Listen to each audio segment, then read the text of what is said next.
नमस्कार दोस्तों, मैं गोविंद विश्वास आप सभी का इस चैनल पे स्वागत करता हूं। आज हमारे साथ उपस्थित हैं स्मृति दीक्षित जी, जो कि बॉम्बे से हैं। बेसिकली वो भोपाल से हैं और अभी वो बॉम्बे में रहती हैं। उन्होंने अपनी शिक्षा दीक्षा बड़ौदा कॉलेज ऑफ आर्ट से की है। तो आइए उनसे बात करते हैं और उनसे जानने की कोशिश करते हैं कि नए माध्यमों में काम करना उनके लिए कितना प्रेरणादायक है और वो किस तरह से इन सारे चीज़ों को मैनेज करती हैं। तो जिन्होंने ये चैनल सब्सक्राइब नहीं किया है वो चैनल को सब्सक्राइब कर लें। आपका बहुत बहुत स्वागत है दी।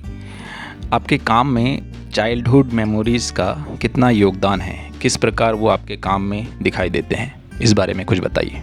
ब्राह्मण फैमिली से होने के कारण घर में हर थोड़े दिन में कोई ना कोई पूजा होती थी, जिसके लिए कभी गोबर, कभी गेरू, कभी ऐपन, कभी सेमल के फूल, कभी तरोई के फूल, रुई के वस्त्रम, सिंदूर और बिंदु काजल की बिंदुएं।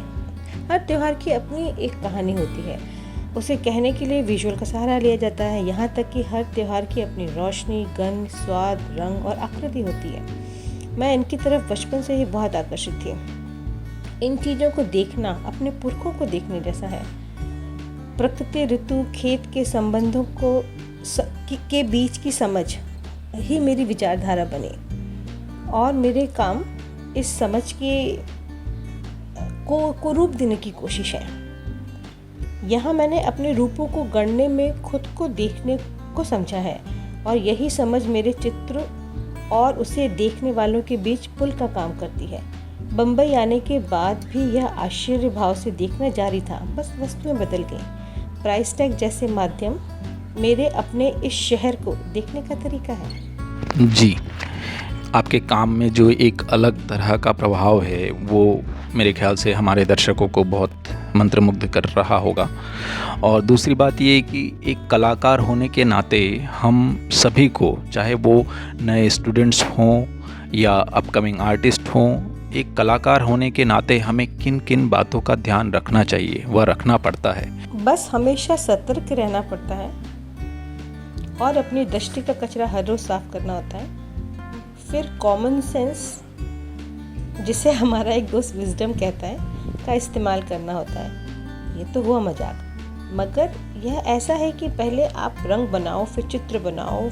कोई भी चीज़ आपके लिए मार्केट नहीं करेगा। लोगों के पूर्व अनुभव आपके काम नहीं आएंगे। अपने नए माध्यम को कला के मापदंड तक लाने के लिए आपको छोटी एड़ी का जोर लगाना पड़ेगा। मतलब चिंतक मजदूर बनना होगा, जिम्मेदारी खुद उठानी होगी, अपनी रिसर्च खुद करनी होगी, अपने स्टूडियो लैब में ज़्यादा समय बिताना होगा। जी बिल्कुल, ये बातें बहुत काम की हैं जो कि अभी नए स्टूडेंट्स व नए कलाकार लोग सुन रहे हैं। ये एक अनुभव है जो कि हर आर्टिस्ट अपने अपने अनुभव के हिसाब से काम करता है और हम कोशिश करते हैं वही कि ज़्यादा से ज़्यादा समय हम अपने स्टूडियो में दें। अपने कामों के साथ जूझने का जो एक तरीका है वो सभी के साथ होता है, अलग अलग समय पे, अलग अलग माध्यम से। तो ये बहुत ही कारगर वो है कि हम ज़्यादा से ज़्यादा समय अपने स्टूडियो में दें और अपने कामों को दें, क्योंकि काम ही अपने रास्ते खुद बनाता है, खुद तय करता है उसको जहाँ जाना होता है। अच्छा, एक दूसरी बात, आपके काम में कॉन्सेप्ट पहले आते हैं या काम के साथ साथ वो और डेवलप होते जाते हैं, या एक बेसिक आइडिया से शुरू होता है और वो कहीं एक जगह जाके ठहरता है? आप काम कैसे शुरू करती हैं और लोगों के देखने व खुद के देखने को आप किस तरह से समतुल्य मानती हैं?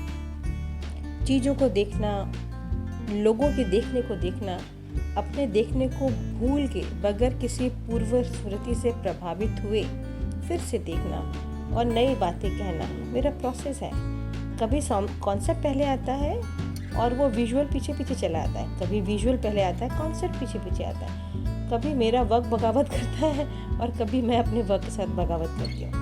मतलब यह है कि कुछ भी तय नहीं होता, वो घटता है और मैं उसे घटने देती हूँ। जी, कई बार काम को फ्लो में बहने देना या जीवन को फ्लो में बहने देना, ये हमारा एक जीवन का हिस्सा होता है। हम चाह के भी बहुत सारी चीज़ें अपने कंट्रोल में नहीं कर सकते।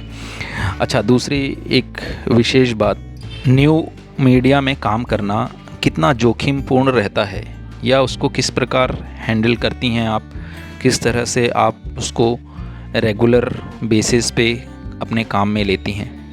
नए मटेरियल को इस्तेमाल करने के अपने फ़ायदे और अपने नुकसान हैं। खुद को बदलना आसान है, पर देखने वाले की दृष्टि बदलना हमारे हाथ में नहीं है। मैंने यह कहीं से सीखा नहीं, यह तो बस मेरा होना ही है। और यह नए माध्यम वास्तव में हमारे देखने की दृष्टि को खोलते हैं और कला की प्रक्रिया में रहने का समय बढ़ाते हैं। बिल्कुल, ये प्रक्रिया ही है जो कलाकार को और कला को या आर्टवर्क को एक दूसरे से जोड़े रखता है। ये जो आत्मद्वंद है, एक दूसरे के लिए देखना व एक दूसरे को जानना, ये प्रक्रिया ही है जो हम एक दूसरे को जोड़े रखता है। हमारे श्रोताओं में अधिकांश नए स्टूडेंट्स हैं जो कला के क्षेत्र में अभी अभी कॉलेज ख़त्म करके फील्ड में आए हैं, वह कॉलेज में पढ़ रहे हैं। उन लोगों के लिए आप क्या मैसेज देना चाहती हैं? क्योंकि वैसे बहुत सारे लोग हैं, बहुत सारे स्टूडेंट्स हैं जिनको कॉलेज की ओर से तो एक मोटिवेशन मिलता ही है, लेकिन अगर कोई कंटेम्प्रेरी आर्टिस्ट जो फील्ड में काम कर रहे हों, नए माध्यम में कर रहे हों, उनकी ओर से 2 शब्द अगर सुनने को उनको मौका मिले तो उनके लिए बहुत ही मोटिवेशन का काम करता है। तो उनके लिए आप क्या कहना चाहेंगी? ईमानदार रहो, मौलिक रहो, सरल रहो, जड़ों को पकड़े रखो, अपने पर विश्वास रखो, दूसरे का सम्मान करो, अन्य विधाओं के बारे में जानकारी इकट्ठा करो। जितना हो सके नेचर को देखो, स्लो डाउन हो, ध्यान करो, स्थिर हो। जितना उस दुनिया से लो उसे चुकाने की कोशिश करो। बहुत सही बात कही आपने कि जिससे हम कुछ लेते हैं उन्हें हमें कुछ देने की कोशिश भी करनी चाहिए, चाहे वो प्रकृति हो या ज्ञान हो या शिक्षक हो या महाविद्यालय हो। ये हम सभी को ध्यान रखना चाहिए, जिससे हम कुछ ले रहे हैं हमें अवश्य उन्हें कुछ देना चाहिए। तो इसी के साथ हम आज की बातचीत को यहीं समाप्त करते हैं। आने वाले समय में हम लाइव के ज़रिए स्मृति दी का स्टूडियो ज़रूर विज़िट करेंगे। तब तक के लिए हमें आज्ञा दीजिए। बहुत बहुत धन्यवाद आप सभी का।